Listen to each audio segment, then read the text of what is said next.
Greetings. Greetings, everyone, and welcome to another Saturday evening short story reading. I'm your host and your pal, Dr. Bowers, from the YouTube channel PhD&D. The night is beloved to Gothic and decadent writers alike, from Percy Bysshe Shelley's classic Ode to Night to the work of Novalis, and one of the decadent story writers par excellence was Guy de Maupassant. No surprise, then, that he should have his own sort of ode to night in a short story. That story is tonight's selection. So, settle in and join me for A Nightmare by Guy de Maupassant. I love the night passionately. I love it the way you love your country or your mistress, with an invincible, deep, instinctive kind of love. I love it with all my senses, my eyes that can see it, my sense of smell that breathes it in, my ears that can hear its silence, with my whole body caressed by its shadows. The larks sing in the sunshine, in the blue sky, in the warm air, the gentle breeze of bright mornings. The owl flies at night, a dark shape crossing the dark skies, and, rejoicing, intoxicated by the infinite blackness, he lets out his resonant, sinister cry. Daytime bores and tires me. It is harsh and noisy.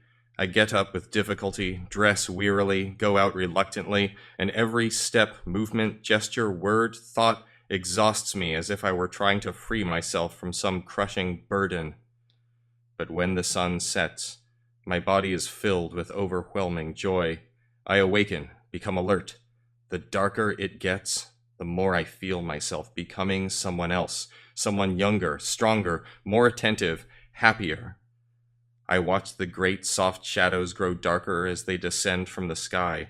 They drown the city like an intangible and impenetrable wave, hiding, obliterating, destroying colors and shapes. They surround houses and people and monuments with their feathery light touch. Then I feel the desire to cry out with pleasure like the owls, to run over the rooftops like the cats, and an impetuous, invincible desire sends fire rushing through my veins.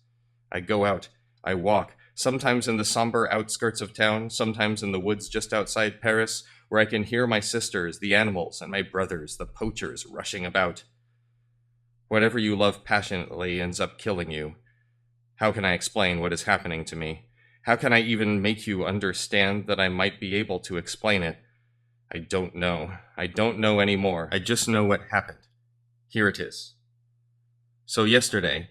Was it really yesterday? Yes, of course, unless it was before then. A different day, a different month, a different year. I don't know. It must have been yesterday, since it is not yet daylight, since the sun has not yet risen. But how long does night last? How long? Who can say? Who could ever know? Yesterday, I went out after dinner, as I do every evening. The weather was very lovely, very mild, very warm. As I walked down toward the boulevards, I looked above my head at the dark river full of stars that served as a backdrop to the rooftops on the winding street, making this moving stream of stars undulate as if it were a real river. Everything was bright in the light air, from the planets to the lampposts. So many fires burned high above and in the city that even the shadows looked lit up. Luminous evenings are more joyful than bright, sunny days. On the wide avenue, the cafes were brightly lit and people were laughing, walking by, drinking. I went to the theater for a few minutes. Which theater? I don't recall. It was so light inside that I was saddened, and I went outside again, feeling my heart heavier because of the shock of that brutal light on the gilt balcony, the artificial sparkling of the enormous crystal chandelier, the blazing footlights, the melancholy of this unnatural, raw brightness. I walked along the Champs-Élysées, where the Café Concert looked like houses on fire amid the trees. The chestnut trees swathed in a yellowish light seemed covered in phosphorescent paint, and the electric globes, pale, dazzling moons, lunar eggs fallen from the sky, monstrous, pulsating pearls, made the strings of colored lights and the fine streams of filthy, vile gas grow pale beneath their regal, mysterious, pearly light. I stopped under the Arc de Triomphe to gaze down the wide boulevard, the long, attractive avenue still ablaze that led to Paris in between two rows of fire. And the stars above, The mysterious stars randomly scattered into infinity where they form strange shapes that make us wish and dream so very much. I went into the Bois de Boulogne and stayed there a long, long time. A peculiar shiver had rushed through me, a surprising, powerful emotion, an intense euphoria that bordered on madness. I walked for a very long time. Then I turned back. What time was it when I walked back under the Arc de Triomphe? I don't know. The city was asleep, and the clouds, great dark clouds, were spreading slowly across the sky. For the first time, I felt that something new, something strange was about to happen. It seemed as if it had suddenly turned cold, as if the air was denser, as if the night, my beloved night, weighed heavily on my heart. The wide avenue was deserted. Only 2 policemen were walking around where the horse-drawn carriages were lined up, and on the street, barely lit by the gaslights that seemed to be dying out, a row of carts full of vegetables headed toward Les Halles. They drove slowly, laden with carrots, turnips, and cabbages. The drivers dozed, invisible, while the horses fell into step, following the carriage in front, making no noise on the cobblestones. As they passed in front of each street light, the carrots lit up bright red, the turnips gleamed white, their cabbages glowed green, and the carriages passed by, one after the other, red carriages, fiery red, carriages as white as silver, as green as emeralds. I followed them, then turned down the Rue Royale and went back along the wide boulevards. No one in sight, no more bright cafes, just a few people very late hurried past. I had never seen Paris so dead, so deserted. I looked to my watch. It was 2 o'clock. Something forced me to keep going, a need to keep walking, so I walked as far as the Place de la Bastille. Once there, I realized I had never seen such a dark night, for I couldn't even make out the Colonne de Juliette. Even its golden statue was invisible in the impenetrable darkness.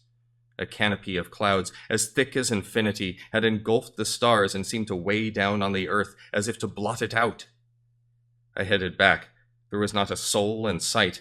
At the Place du Château d'Eu, however, a drunkard nearly bumped into me, then disappeared. For some time I could hear his uneven, echoing footsteps. I kept walking. At the top of the Faubourg Montmartre, a horse-drawn carriage passed by, heading down towards the Seine. I called out. The driver didn't reply.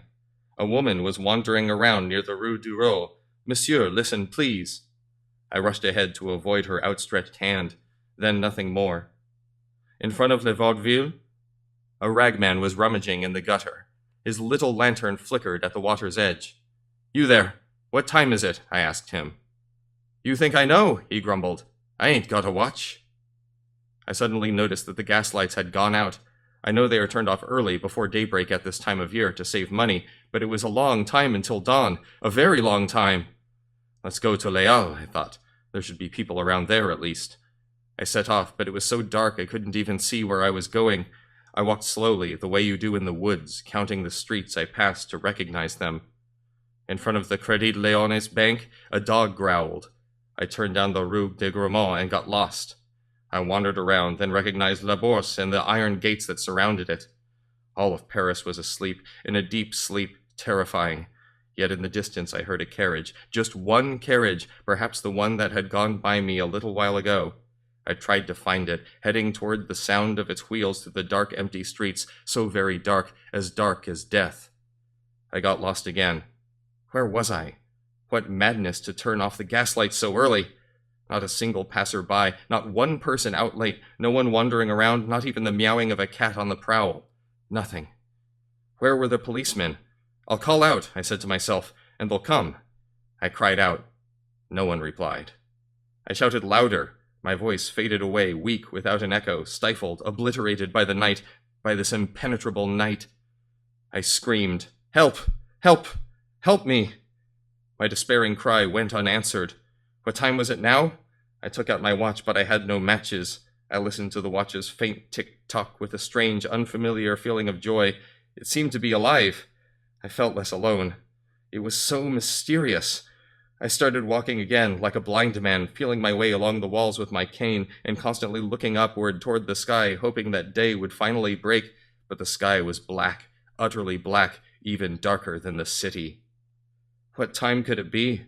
I felt as if I had been walking forever, for my legs were giving way beneath me. I was panting and starving half to death. I decided to ring the first door I came to. I pressed the brass doorbell, and I could hear it reverberate through the house. It echoed strangely, as if this quivering sound was the only thing in the house. I waited. No one replied. No one opened the door. I rang the bell again. I waited some more. Nothing. I was afraid. I ran to the next house, and 20 times in a row I rang the doorbell in the dark entrance where the concierge must be sleeping in his room, but he didn't wake up. So I went further down the street, knocking with the brass rings and pressing the bells with all my strength, banging at the doors with my feet, my cane, and my fists, but they remained obstinately closed. And suddenly, I realized I had reached Les Halles. It was deserted, not a sound, not a carriage, not a soul, no vegetables, not a bunch of flowers. The entire place was empty, still, abandoned, dead. Terror ran through me, horrifying. What was happening? Oh my God, what was happening? I walked away. What time was it? What time? Who could tell me the time? Not a single sound from the clock towers or the monuments. I'll open the glass cover of my watch, I thought, and feel for the hands with my fingers. I took out my watch. It wasn't working. It had stopped. There was nothing now, nothing, not the slightest movement in the whole city, not a sliver of light, not the faintest echo of sound through the air, nothing, nothing, not even the distant sound of the carriage, simply nothing. I was by the quayside, and an icy chill rose from the river. Was the Seine still flowing? I wanted to know. I found the steps and went down. I couldn't hear the water bubbling beneath the arches of the bridge. More steps, then sand, sludge, the water. I put my arm in. The river was still flowing, flowing, cold, cold, cold, almost freezing, almost dried up, almost dead. And I truly felt that I would never have the strength to pull myself away again, and that I would die right there. I, too, would die of hunger, of exhaustion, of the cold.